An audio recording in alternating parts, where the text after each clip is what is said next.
안녕하십니까. 오늘 교회당에 들어오니까 좀 덥죠. 제가 이거 좀 웃을까 싶은데 좀 시간이 것 같은데 어서 좀 제가 목이 이렇게 아끼기 시작했는데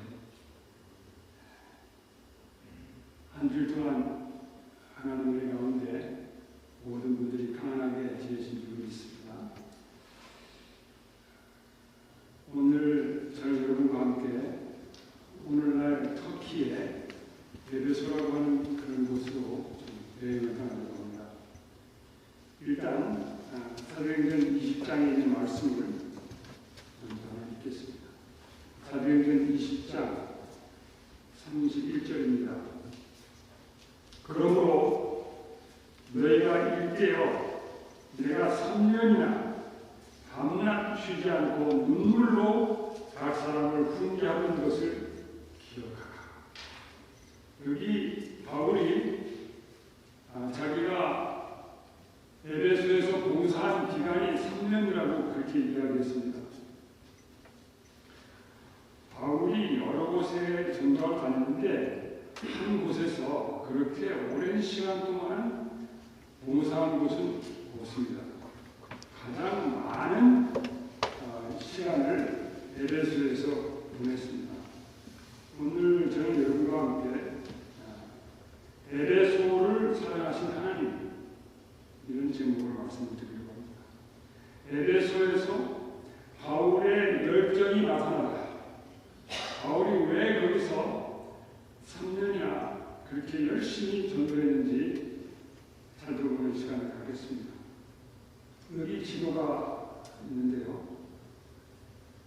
여러분 이 지도에 보시면 아직은 지명들이 있죠. 우리가 맨 처음에 시작한 곳이 어디였습니까? 예루살렘에서 시작했죠. 그 다음에 어디로 갔죠? 안디옥으로 갔죠. 그렇죠? 오른쪽 위편에 안디옥입니다. 그 다음에 오늘은 왼쪽으로 옮겨가지고 에베소로 가겠습니다.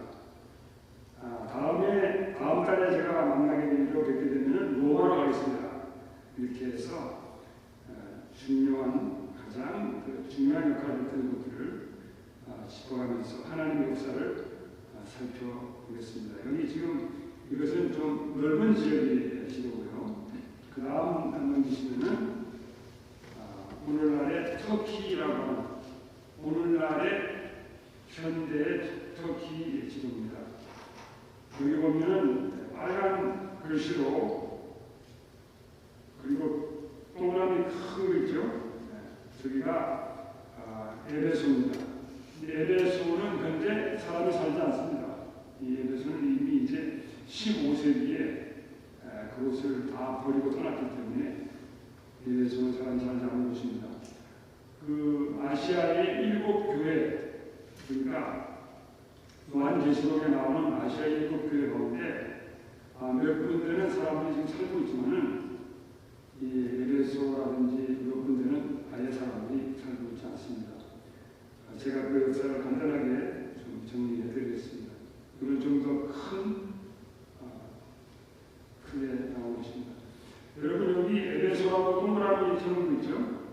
거기서 오른쪽 북쪽으로 올라가면은 그리 이렇게 뭐라고 그래요? 두 반도를 연결시키는 이스모스라고 하는데 거기 보면 이스탄불이라고 써있죠. 보이시죠? 사실은 에베소가 고대의 가장 유명한 도시 중에 하나였습니다. 로마 다음으로 두 번째로 유명한 도시인데, 큰 도시인데 4세기에 콘스탄틴 황제가 수도를 로마에서부터 이스탄불로 옮겼습니다. 지금은 이스탄불이라고 하는데 옛날에는 콘스탄티노플이라고 했습니다. 콘스탄틴 황제가 장이서 그래서 사실은 에베소가 굉장히 훌륭한 도시였는데 기원 서기 4세기에 이스탄불로 로마의 수도를 옮기는 바람에 그 중요한 모든 것들이 다 거기서 오게 되고 그리고 에베소는 힘을 다 빼겠습니다. 제가 여러분에게 세 개의 지도를 보여드렸는데 대강 지금 어디로 가는지 여러분 좀 아시겠죠? 오늘 이 에베소는 고대 그리스의 도시였습니다. 현재로는 이것이 터키라고 하는 그 나라에 속해 있습니다. 지적으로 보면은. 그러나 이 터키의 서해안에 있는 여러 도시들은 고대 그리스인들이 식민지를 설정하고 살던 곳입니다. 그래서 오늘날 사람들이 이야기할 때 저 터키에서 저쪽 마게도니아로 넘어가가지고 유럽의 제일 첫 성이다. 이렇게 이야기하는 것은 조금 안 맞는 얘기입니다. 왜냐하면 에베소나 이쪽에 있는 도시들도 다 그리스 사람들이 살던 곳이었고 로마인들이 살고 있는 곳이었습니다. 그래서 이 서쪽에 있는 서양 사람들이 터키하고 이스탄불을 따라가지고 이쪽은 동양, 이쪽은 서양으로 나누었습니다. 그 이유가 있어요. 왜냐하면 이 막판에 엑셀 막판에 터키가 매우 막강한 나라였어요. 이 터키가 이 서방에 있는 여러 나라들과 계속해서 싸우는 세력이었어요. 오토만, 투르크, 셀juk 투르크 해가지고 그래서 이 서쪽에 있는 사람들은 터키 쪽은 무조건 동방이에요. 동서를 나눌 때 그러진 않았습니다.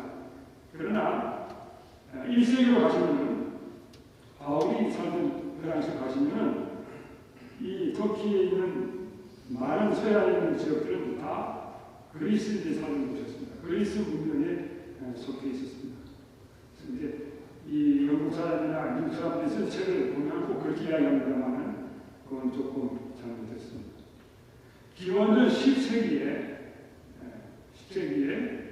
이 에베소에 이 아테네에서 살고 있던 그 사람들하고 또 이오니아의 사람들이 그 사람들이 다 헬라 사람들인데 그 사람들이 여기 와서 도시를 건설하고 거기 원래 사는 사람 원주민을 쫓아내고 자기들의 식민지를 건설했습니다. 그래가지고 자기들이 그 당시에 그 그리스인들은 다 도시국가를 형성했어요. 자기 도시가 하나의 국가였어요. 그 도시에 아무도 없어요. 그런데 도시 하나로는 왕이 다스리는 큰 나라가 점령 공격해오면 막을 힘이 없어요. 그래서 이 도시들이 동맹을 맺었어요. 여기 12개의 도시들이 이오니아 동맹이라고 맺었는데 그 동맹 가운데 에베소가 포함됐습니다. 세월이 많이 흘러서 2세기에 이 에베소가 로마 공화정 아래로 들어가게 되고 15세기에는 완전히 사람들이 거기에 살지 않아서 폐허가 됐습니다. 이 에베소에 가장 유명한 그 옛날에 가장 유명한 장소가 있었는데 그 장소가 아데미 신전입니다. 우리 사도행전에 보면 아데미라는 말이 나옵니다. 그건 이제 아르테미스라고 하는 전쟁의 여신인데 이것이 기원전 550년에 완공이 되었습니다. 세계 7대 불가사의 중에 하나입니다. 그 당시 전 세계에 있는 모든 신전 중에 가장 큰 신전이었습니다. 거기에 엄청나게 큰 도서관도 있고요. 여러분 지금 가시면 지금도 그 도서관에 그 뼈대를 볼 수 있습니다. 물론 그 뼈대는 나중에 재건한 것이긴 하지만요. 교회 역사에 볼 것 같으면 5세기에 몇 차례 교회 공회가 에베소에서 열린 기록이 있습니다. 이 에베소는 263년에 고트족에 의해서 파괴가 됐고요. 다시 재건을 시작했는데 이 에베소를 통과해서 지나가는 그 강에 계속 토사가 흘러내려와 가지고 땅이 점점점 바다로 이렇게 넓어지게 됐어요. 에베소는 항구 도시인데 점점 앞에 이렇게 땅이 많아지기 때문에 항구로 사용하기가 좀 불편하게 됐습니다. 그래서 원래는 항구 도시였지만은 나중에 항구 도시로 사용할 수 없게 됐고요. 614년에는 지진으로 해서 파괴가 됐습니다.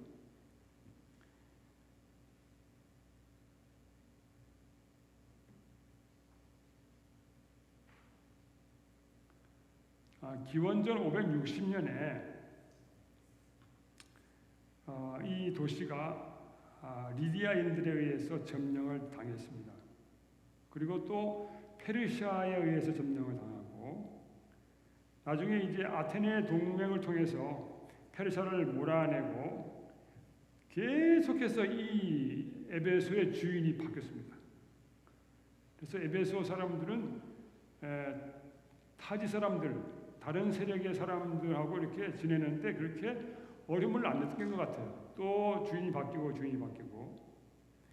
그 유명한 펠로포네시안 전쟁에서 맨 처음에 에베소는 아테네와 손을 잡고 싸우다가 나중에는 또 스파르타와 손잡고 싸우게 됩니다. 그런 바람에 스파르타가 그 당시에 페르시아에 도움받았거든요. 다시 또 페르시아의 수중에 들어가는 그래서 에베소 사람들은 외방인들을 쉽게 받아주는 그런 경향이 있었던 것 같습니다. 에베소 사람들은 또한 교육을 매우 귀하게 여겼습니다. 한 번은 어떤 방화범이 그 아테네 아르테미 신전에 방화해가지고 완전히 전소된 적도 있었습니다. 알렉산더 대왕이 이 동방쪽을 다 점령해 나갈 때 에베소도 점령에 들어왔습니다. 그래서 이 알렉산더 대왕이 왔기 때문에 페르시아부터 해방이 됐는데 이 왕이 와서 보니까 그 신전을 재건을 하고 있는데 공사가 지연되고 있어요. 그래서 아주 그 너그러운 마음으로 내가 이 신전 재건을 도와주겠다 이렇게 이야기했더니 에베소 사람들이 하는 말이 어떻게 신이 신전을 세웁니까? 우리는 받을 수 없습니다. 그 당시에 그렇게 유명한 왕들은 신이라고 하는 개념이 있었던 것 같아요. 이제 알렉산더 대왕이 죽은 다음에 이 헬라 왕국이 다 나눠지잖아요. 여러분 다 기억나시죠? 그 중에 이제 막강한 그 장군들 중에 셀루쿠스라고 하는 장군이 있었는데 그 셀루쿠스가 지난번에 우리가 공부한 안디옥이 있던 그 시리아를 다스리던 왕이었는데 이 에베소 지역은 리시마커스라고 하는 장군이 다스리고 있었습니다. 나중에 이제 전쟁이 있어가지고 결국은 셀루쿠스가 리시마커스를 죽이고 이 에베소가 시리아 제국에 들어가게 됩니다. 나중에 또 시리아 제국이 약화가 돼가지고 이집트가 힘이 세지는 바람에 이 에베소는 또 이집트 사람들의 손에 들어가기도 합니다. 그래서 뭐 여러 차례 손을 바꾸다가 129년에 로마 아래로 들어가게 됩니다.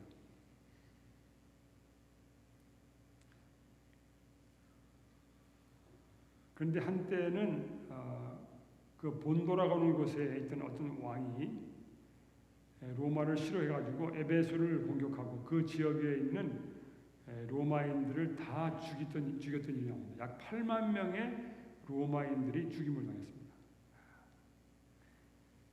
그때 로마인을 죽일 때에 헬라어를 말하는데 라틴 액센트가 있는 사람은 다 죽였어요. 그 정도로 로마인들을 몰아냈습니다만은 그 다음에 이제 잠시 동안 에베소가 자치 도시로 있었습니다. 그러다가 다시 이제 로마의 지배하러 가게 됐고 오늘날 지금 에베소라고 하는 장소에 남아 있는 그 폐허, 옛날 그 건물들의 잔해들은 로마 황제 아우구스투 시대에 건립된 그 건물들의 잔해라고 생각이 됩니다. 아우구스투스는 에베소를 접수한 다음에 에베소를 아시아라고 하는 여러분이 보시는 이 지도의 서쪽 부분이죠. 한 중간쯤까지 그 정도를 일컬어서 아시아라고 불렀어요. 오늘날 아시아라는 말은 무슨 뜻입니까? 이 터키서부터 일본까지 이렇게 전부 다 포함하는 말로 사용하고 있잖아요. 역시 아시아라는 말도 와전된 겁니다. 동쪽, 서쪽에 있는 사람들이 볼 때에 이쪽의 시작은 아시아예요. 그래서 그 뒤에는 다 아시아예요. 그것도 잘못됐어요. 그래서 그 옥타비안 아우구스트 황제가 이 에베소를 그 아시아의 수도로 삼아가지고 그 도시가 크게 번창하게 됐습니다. 여러분 혹시 마크 안토니와 클레오파트라 아십니까? 마크 안토니가 한때는 에베소의 총독으로 있었습니다. 그래서 클레오파트라와 함께 거기 왔을 때에 대단한 환영을 받은 적도 있었습니다. 나중에 이제 31년에 옥타비안에게 패하고 이제 자살하고 끝나겠죠. 그래서 이제 이 에베소는 총독의 그 자리가 있는 그런 곳이었고 항구 끼고 있고 상업의 중심지였습니다. 대단한 상업의 중심지였습니다. 그래서 유명한 역사가 스트라보의 기록에 의하면은 로마 다음으로 가는 큰 도시라고 그렇게까지 이야기했었습니다. 어떤 사람은 그곳의 인구가 22만 5천 명쯤 된다고 하는데 다른 학자들은 그건 좀 너무 많이 잡은 것이라고 이야기를 했습니다. 그 정도로 유명한 곳이 에베소입니다. 아주 유명한 곳이죠.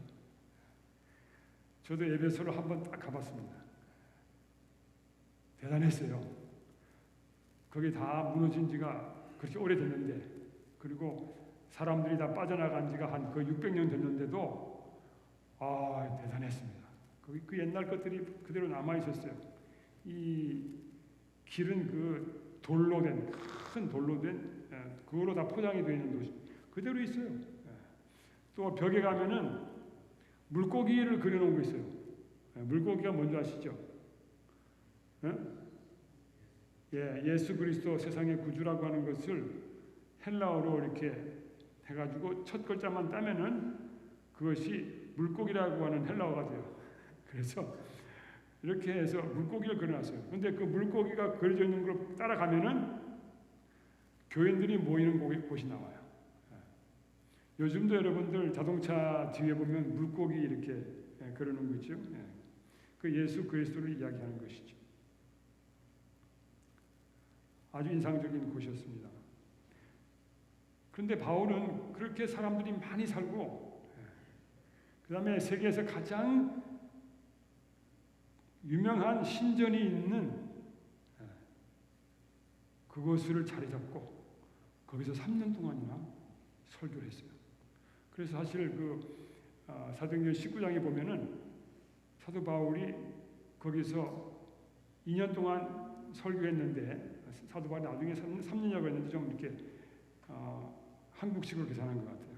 3개월은 회당에서 설교하다가 쫓겨났고 2년은 두란노 서원이라고 하는 곳에 나와서 아마 학교를 빌려가지고 설교를 했는데 그렇게 열정적으로 설교함으로 아시아 도에 있는 사람 중에 이 예수의 도에 관하여 듣지 않은 사람은 없었다라고 할 정도로 복음이 그렇게 전파가 됐습니다. 얼마나 대단한 일이었는지 알 수 없어요. 열해 전에 제가 필리핀의 민다나오라고 하는 곳에 가서 목사님들에게 강의한 적이 있었는데 그때 사도행전을 강의했어요. 사도행전 나온 이야기 가지고 우리가 디스커션도 하고 막 그랬는데 이 사도 바울이 전도하러 다닌 곳이 대도시였어요. 대도시. 그래서 제가 그 목사님들한테 물어봤어요. 여러분은 전도하러 어디 갑니까? 산 넘고 물 건너서 저 깊이 가가지고 거기 있는 마을에 몇 사람 살고있는데 그런데 찾아간다. 며칠 동안 걸어가지고 좀 사도행전을 배웠으면 어디로 가야 됩니까? 어디로 전도하러 가야 됩니까? 대도시로 전도해요. 대도시. 사도 바울은 대도시에서 전도했어요. 사도 바울이 가지고 있던 그 큰 소망, 열망 중에 하나가 뭐냐면은 로마에 가서 전도하는 거예요. 대도시에 가서. 사람 많이 있는 데 가서 전도해야 되겠다. 산속에 가서 뭐 옹달샘에서 물 마시고 편안하게 살고 또 꽃도 가꾸고 그거 참 목가적이고 좋은 것이죠. 그런데 우리 복음 받아들인 사람들은 무슨 생각을 가지셔야 되냐면은 사람이 많이 모인 곳에 가야 돼요.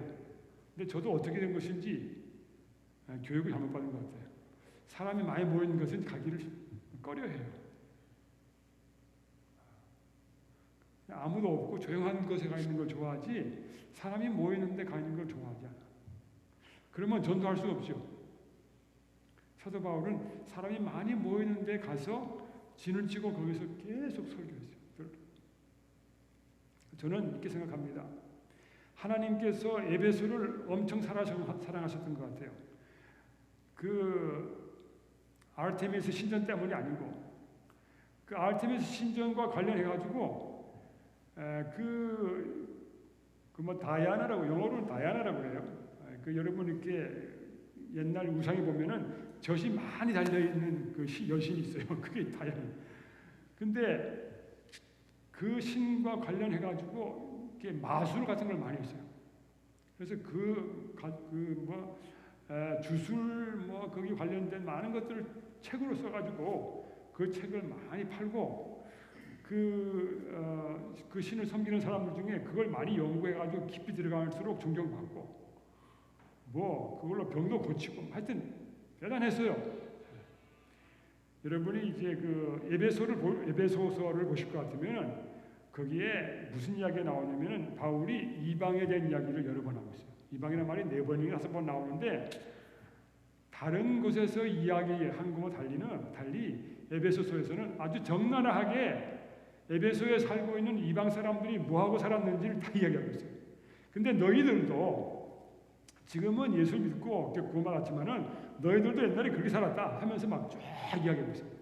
세상 풍속을 쫓고 공중에 권세 잡은 자를 따랐고 말이죠. 그 귀신을 쫓아 섬겼다고 막 그렇게 이야기하고 있어요. 그런데 이 사람들이 다 그런 것 가지고 마술하고 그 귀신의 영과 연결돼 가지고 그런 삶을 살았어요. 그러니까 대단히 이교가 깊은 곳이었어요. 어떻게 보면은 우리 인간적으로 계산할 때는 거기 가망성이 없어요. 에베소 가망성이 사람은 많은데 인구는 많은데 가망성이 없어 보였어요. 그런데 오히려 거기에 가망성이 더 많았어요. 왜냐하면 그 사람들은 대단히 종교성이 많은 사람들이었어요. 그런데 그들이 추구하고 있던 그 다이아나 여신, 그 아르테미스 여신을 통해서 하는 그 모든 것들은 사람의 영혼에 만족을 주지 못하는 것이었어요. 그래서 바울이 예수 그리스도의 복음을 그들에게 전했을 때에 사람들 속이 시원하고 뻥 뚫리는 그런 경험을 하게 됐습니다. 그래서 에베소가 완전히 뒤집어지게 됐어요. 바울은 뭐라고 얘기했냐면 내가 유대인이나 헬라인이나 구분하지 않고 복음을 전했다고 그렇게 이야기하고 있습니다. 저는 여기서 바울의 이방인을 향한 열정을 봅니다. 구원받아야 할 영혼들에 대한 열정이죠. 이 그리스도와 이방을 연결시키려고 하는 그 뜨거운 열정이요.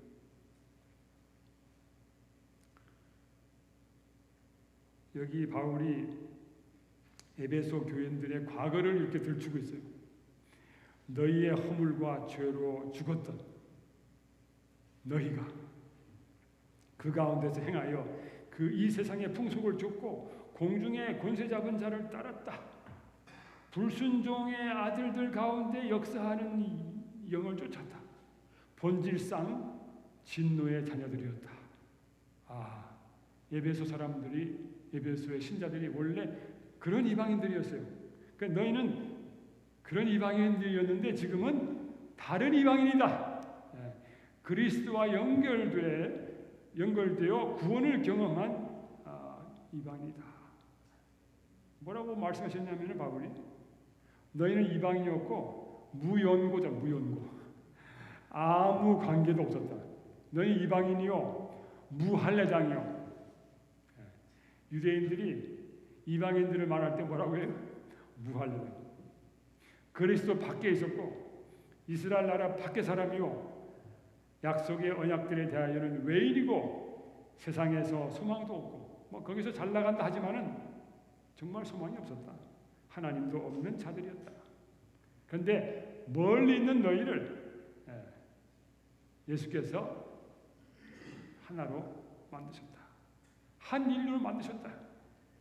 저는 이번에 이거 준비하면서 에베소서를 몇 번 읽었는지 몰라요. 너무 감동이었어요. 제가 이제는 에베소서를 제일 사랑한다고 고백해야 될까? 이렇게 지금 바울이 가지고 있는 에베소의 사람들을 위하여 가지고 있던 아시아의 사람들을 위해 가지고 있던 그 열정을 저는 깊이 느낄 수 있었습니다. 이 인류를 이렇게 양분되어 있는 인류예요. 할례당과 무할례당으로 나뉘어지는 인류야. 유대인과 헬라인 나누 이 인류를 한 인류로 만드셨다 이거예요. 그런데 그 만드실 때에 그 가운데 있는 모든 장애물들을 막은 것들을 전부 다 허시고 패하셨는데 자기의 십자가의 죽음으로 패하셨다고 하면서 예수 그리스도의 죽음의 의미를 이야기하고 있어요. 인류를 다시 한번 한 인류로 만드시겠다는 것이죠. 그래서 그 결과로 이제는 너희는 외인도 아니고 손도 아니고 성도들과 동일한 시민이요 하나님의 본속이고 사도들과 선지자들의 터 위에 세움을 입은 자라고 이야기했습니다. 근데 바울은 자기 자신의 처지에 대해서 이렇게 이야기했어요. 3장 1절에 예수의 일로 너희 이방을 위하여 갇힌 자 된 나 바울은 그렇게 이야기했어요. 사도 바울이 왜 갇혔어요? 이방의 전도 너무 열심히 하다가 누구한테 잡혔어요? 유대인들한테 잡혔어요. 근데 누가 구해줬어요? 로마인들이 구해줬어요. 근데 로마인들은 어떻게 했어요? 이 죄수를 자기들이 지금 가둬놓고 있는 상태. 그래서 결국 사도 바울이 로마군에 의해서 잡힌 그 이유가 뭐예요? 이방에 그렇게 열심히 전도하는 바람에 유대인들에게 반대를 받아가지고 그런 일을 당했던 것이죠. 그런데 그 자기 마음 가운데 이방인들에 대하여 가진 그 열정이 이렇게 이야기했어요. 이는 이방인들이 복음으로 말미암아 그리스도 예수 안에서 함께 후사가 되고 함께 지체가 되고 함께 약속에 참여하는 자가 됩니다. 자기가 그렇게 갇힌 것에 대해서 조금도 부끄러워할 것도 없고 오히려 갇힌 것이 더 담대하게 전하게 됐다는 것이죠. 여러분, 누가 잡으러 오면 겁나죠. 근데 잡혀버리면 어떻게 합니까? 잡혀버리면 겁날 거 있어요? 이제는 잡혔으면 겁날 거 없어요. 사도 바울은 사실 잡힌 다음에 더 담대히 이야기했어요. 누가 더 잡겠어요? 잡혔는데. 잡히기 전에 좀 겁나겠죠. 에베소 3장 8절에 보면 이렇게 말씀했어요. 모든 성도 중에 지극히 작은 자보다 더 작은 나에게 이 은혜를 주신 것은 측량할 수 없는 그리스도의 풍성을 이방인에게 전하게 하시려고 했다. 사도 바울이 이방인에 대하여 가지고 있는 그 열정은 정말 어떻게 할 수가 없어요. 그런데 사도 바울은 원래 바리새인 아니었어요. 그 바리새인이 이방인을 이렇게 품어주겠어요? 어림 반푼없이도 없는 소리죠. 그 불가능한 일이에요. 근데 뭐가 그를 그렇게 바꿨습니까? 예수 그리스도의 복음이 그를 바꿨어요. 예수님은 바울을 정말 놀랍게 바꾸셨어요.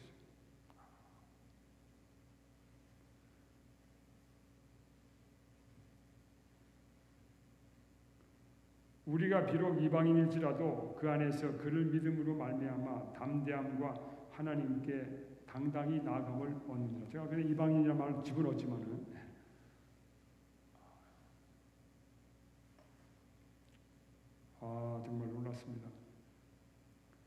그러면서 이제 에베소서의 거의 마지막에 가면서 사도 바울이 이렇게 얘기합니다. 이제부터는 이방인이 그 마음에 허망한 것으로 행함같이 너희는 행하지 마라 하면서 이방인들의 상태에 대해서 아주 적나라하게 이야기하고 있습니다. 저희 총명이 어두워지고 저희 가운데 있는 무지함과 저희 마음이 굳어짐으로 말미암아 하나님의 생명에 떠나이도다. 저희가 감각 없는 자가 되어 자신을 방탕에 방임하며 모든 더러운 욕심을 행하되 등등등등 하면서 쫙 이방인의 상태에 대해서 적나라하게 이야기하고 있습니다. 그러나 너희는 이같이 배우지 아니하였느니라 하면서 너희는 그리스도 안에 있는 진리를 배웠다. 너희는 육신적으로는 이방인이지만은 영적으로는 더 이상 이방인이 아니라고 이야기했습니다. 그래서 너희는 유혹의 욕심을 따라 썩어져가는 구습을 좇는 옛사람을 벗어버리고 오직 심령으로 새롭게 되어 하나님을 따라 의와 진리와 거룩함으로 지으심을 받은 새 사람을 입으라. 그러면서 소소한 얘기 하셨어요. 소소한 얘기. 참된 것을 말하라. 죄를 짓지 마라. 마귀로 틈타게 하지 마라. 도둑질하지 마라. 더러운 말 하지 마라. 성령을 금신케 말라. 악독과 노함과 분냄과 떠드는 것과 회방하는 것, 악이 이런 모든 것을 다 버리라고 말씀하셨습니다. 서로 인자하게 하고 불쌍히 여기며 서로 용서하기를 하나님이 그리스도 안에서 너희를 용서한 같이 하라. 음행과 모든 더러운 것과 탐욕과 누추함과 어리석은 말과 희롱의 말 이거 다 버리라. 전에는 너희가 어둠이더니 이제는 주 안에서 뭐라고요? 빛이라. 술 취하지 말라. 이렇게 이야기했습니다. 저는 이거 읽으면서 생각을 좀 해봅니다.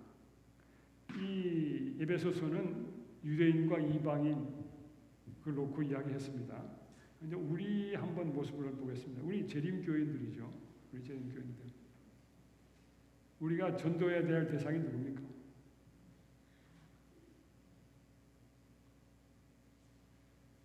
일반 기독교인들을 전도해야 됩니까? 해야 되죠? 해야 돼요. 그렇죠? 그런데 잘 됩니까? 안 됩니까? 잘 안 돼요. 왜 안 되죠? 이 조직적인 종교를 가진 사람들은 전도하기가 제일 어렵습니다.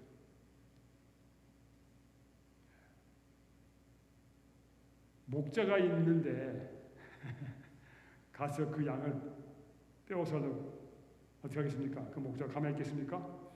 목자가 지팡이와 막대기 가지고 어떻게 하겠어요? 공격하겠죠. 그래서 일반 기독교인들에게 전도하는 일은 정말 어렵습니다. 가르쳐가지고 성경의 내용을 가르치는 일은 쉬울 수 있어요. 왜? 기본적으로 성경을 알기 때문에. 근데 또 어려운 게 뭐냐면은 한번 잘못 배워버리면 이거 돌아오기가 너무 어려워요. 영혼 불멸설 제일 어렵습니다. 제일 어려워요.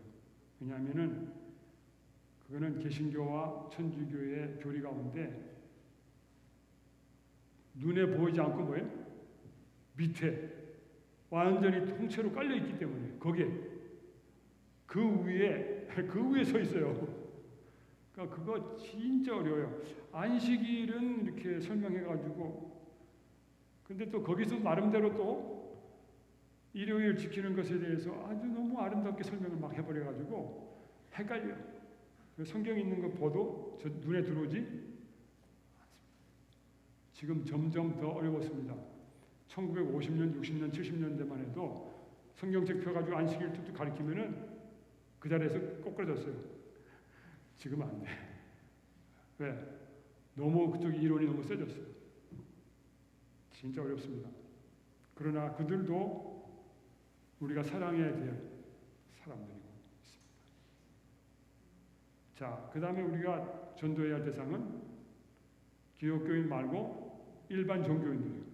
근데 종교를 가려면은 진짜 힘들어요. 왜냐하면은 이 땅에 살고 있는 100%의 종교인들이 현재 내가 가지고 있는 종교가 옳다고 믿습니다. 안 그러면 절대로 안 믿어요. 내가 가지고 있는 게 옳다고 믿어요. 그러니까 내가 가지고 있는 그 종교가 틀렸다고 하는 걸 이야기하는데 좋아할 사람이 있어요? 없어요. 그래서 굉장히 어렵습니다. 그러나 그 사람들도 사랑하고 전도해야 할 대상입니다. 바울이 그렇게 했어요. 그 다음에 재림교인들과 무교인이에요. 무교인. 종교가 없어요. 아예. 종교에 관심이 없어요. 그러나 사실 그렇다고 그래가지고 그 사람 속에 종교심이 없는가? 있어요. 네. 그래서 저는 무슨 생각하게 됐냐면은 한국에서 몇 년 동안 있으면서 재림교인들이 무교인을 전도해야 되는 것이 아닌가.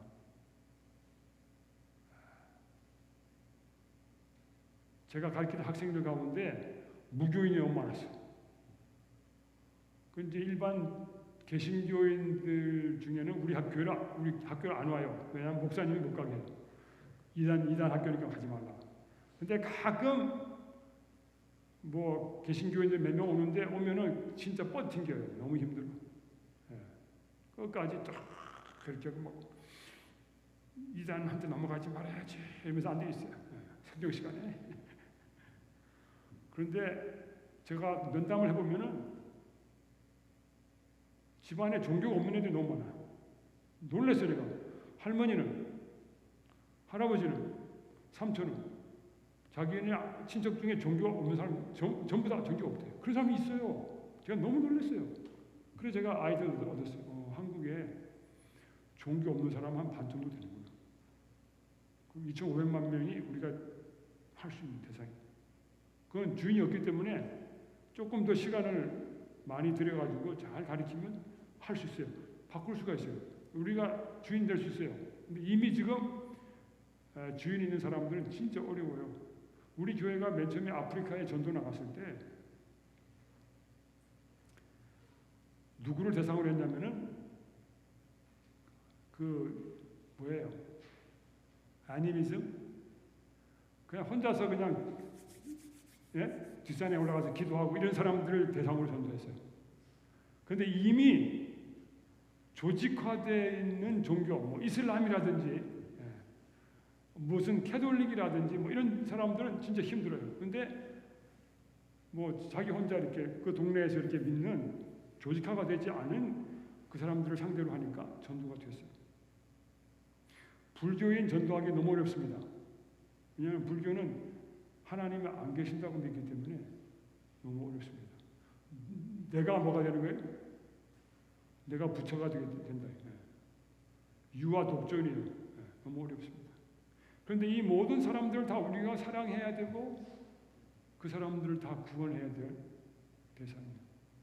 저는 사도 바울이 에베소에서 수많은 이교의 영향 속에 살던 그 사람들을 위해서 그렇게 힘차게 예수 그리스도의 복음을 전한 것을 보면서 깊은 감동을 받습니다. 그런데 사도 바울이 그렇게 열정을 가졌던 것은 하나님 때문에 그랬던 것 같아요. 하나님이 에베소를 사랑하셨던 것 같아요. 에베소의 타락한 풍속을 사랑하는 게 아니라 에베소를 드나들고 있는 그 모든 사람들을 사랑하셔서 바울에게 그러한 열정을 주시고 바울이 계속해서 그들에게 하나님의 사랑이 예수 그리스도를 통해 나타난다는 것을 그렇게 이야기하게 했던 것입니다. 저는 이걸 보면서 나의 열정은 어디 있는가 이런 생각을 하게 됩니다. 나의 열정은 어디 있는가. 하나님은 에베소를 사랑하셨습니다. 그래서 바울을 보내시고 더 많은 사람들에게 복음을 전하라고 하셨습니다. 우리는 도대체 뭘 해야 할까요?